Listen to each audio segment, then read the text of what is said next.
presented by Cine Parda Films, Rajgir. पिया हो तो उतरुआ गरे गरे मारी हमा जा भोरे भोरे पिया हो तो उतरुआ गरे गरे होठावा कहले टावला गोहा चुसे दे धनिया थोड़े थोड़े होठावा कहले टावला गोहा चुसे दे रनिया थोड़े थोड़े मोरी हमा जा भोरे भोरे पिया हो तो उतरुआ गरे गरे मारी हमा जा भोरे भोरे पिया हो तो उतरुआ गरे गरे होठावा कहले टावला गोहा चुसे दे धनिया थोड़े थोड़े होठावा कहले टावला गोहा चुसे दे रनिया थोड़े थोड़े मोरी हमा जा भोरे भोरे पिया हो तो उतरुआ गरे गरे मारी हमा जा भोरे भोरे पिया हो तो उतरुआ गरे गरे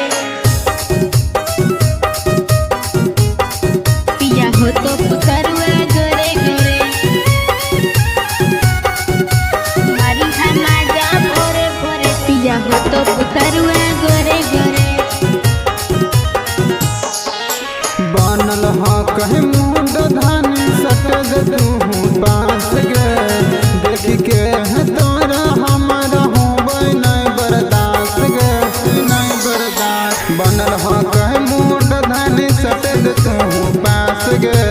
देख के है तोरा हमारा हो नहीं बर्दाश्त गे कमर से कमर सटी के धानी सुत दे हमारा तोरे जोरे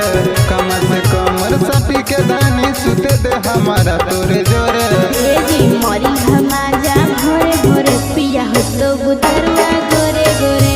मोरी हमा जा भोरे भोरे पिया हो तो उतरुआ गोरे गोरे गोरे गोरे पिया हो तो उतरुआ गोरे गोरे मोरी हमा जा भोरे भोरे पिया हो तो उतरुआ गोरे गोरे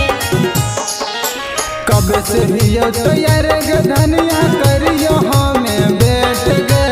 ऐते ही माजा दे दिया धनिया पूरा भरपूर गे कब से हियो तैयार गे धनिया करियो हमें बैठ गे ऐते ही माजा